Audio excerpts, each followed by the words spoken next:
8-এর দশকের শেষ দিকে মুক্তি পায় অঞ্জন চৌধুরী পরিচালিত ছবি ছোট বউ। এই ছবিতে প্রসেনজিতের নায়িকা হয়েছিলেন অভিনেত্রী দেবিকা মুখার্জি। ছবিটা তখন হিট করায় গ্রাম বাংলায় ছোট বউ বলেই পরিচিত হয়ে যান তিনি। তাঁর মুখরা প্রতিবাদী চরিত্র মন কেড়েছিল বাংলার গৃহবধূদের। আজও অনেকেই দেবিকাকে ছোট বউ বলেই মনে রেখেছেন। তবে অন্যান্য ভূমিকাতেও দেবিকার অভিনয় ছিল সাবলীল।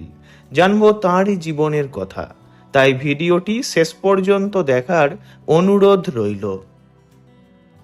কলকাতায় জন্ম দেবিকার। বাবার নাম পতাকি মুখোপাধ্যায়।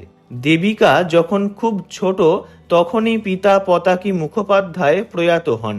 মাত্র 5 বছর বয়সে বাবাকে হারানোর পর মাই হয়ে উঠেছিলেন তাঁর জীবনের একমাত্র অবলম্বন। দেবিকারা 4 ভাই 2 বোন। 6 ছেলে মেয়েকে নিয়ে একা হাতে সংসারের হাল ধরেছিলেন তাঁর মা। মাকে সাহায্য করতেই মাত্র 9 বছর বয়সেই অভিনয় জগতে পা রাখেন দেবিকা। ফরিয়াদ নামের একটি ছবিতে শিশু অভিনেত্রী হয়ে কাজ করেন। তারপর 1974-এ তরুণ মজুমদার পরিচালিত ঠগিনী ছবিতে ছোট্ট একটি রোলে তাকে দেখা যায়। এরপর দেবিকা মুখার্জি দারুণ জনপ্রিয়তা পান তপন সিনহার বাঞ্ছারামের বাগান ছবিতে অভিনয় করার পর। এরপর আর থেমে থাকতে হয়নি তাকে।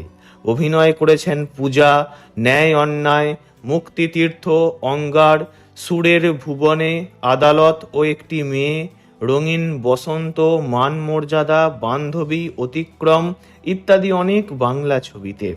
2-1টি হিন্দি ছবিতেও কাজ করতে দেখা গেছে দেবিকাকে। তবে যে ছবিটি তাকে বাংলা ছবির জগতে চিরস্মরণীয় করে রেখেছে তা হলো ছোট বউ। আজও সেই পরিচয়েই বাঁচেন দেবিকা।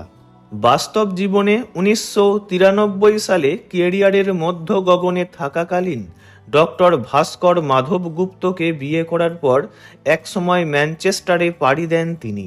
তখন টলিউডের সঙ্গে তার দূরত্ব অনেক বেড়ে যায়। বহু বছর সেখানে থাকার পর তিনি যখন পুনরায় কলকাতায় ফেরেন তখন আমূল বদলে গিয়েছে টালিগঞ্জের স্টুডিও পাড়া। নতুন নতুন মুখের মাঝে আর তেমনভাবে জায়গা করতে পারলেন না এক সময়ের খ্যাতনামা এই নায়িকা। চলচ্চিত্র জগতও তাকে একরকম ভুলেই গিয়েছিল, যদিও তিনি অভিনয় থামাননি। বহু বছর যাত্রাপালাতে অভিনয় করেছেন। সে সময় যাত্রাপালাতেও দারুণ জনপ্রিয়তা পেয়েছিলেন তিনি। তখন কয়েকটা টিভি ধারাবাহিকেও দেখা গিয়েছে তাকে। বর্তমানে রাজনীতির সঙ্গে যুক্ত থাকলেও ঘরোয়া জীবনযাপনেই ব্যস্ত থাকেন দেবিকা। পরিবারকে নিয়ে মেতে থাকতেই দেখা যায় তাকে। তাঁর এক মেয়ে আছে। মেয়ের নাম টিনা মুখার্জি। মেয়ে টিনা এখন কলেজে পড়ছে। অভিনয় জগতে সে পা বাড়ায়নি। স্বামী মেয়েকে নিয়ে বয়সকালে ভালোই আছেন দেবিকা মুখার্জি।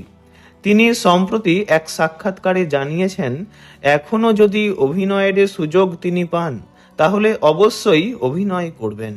ভালো থাকুন দেবিকা মুখার্জি। ভিডিওটি ভালো লাগলে লাইক করবেন, অন্য কারো বিষয়ে জানতে কমেন্ট করবেন, আর এমনই সব ভিডিও পেতে চ্যানেলটি অবশ্যই সাবস্ক্রাইব করবেন। ধন্যবাদ।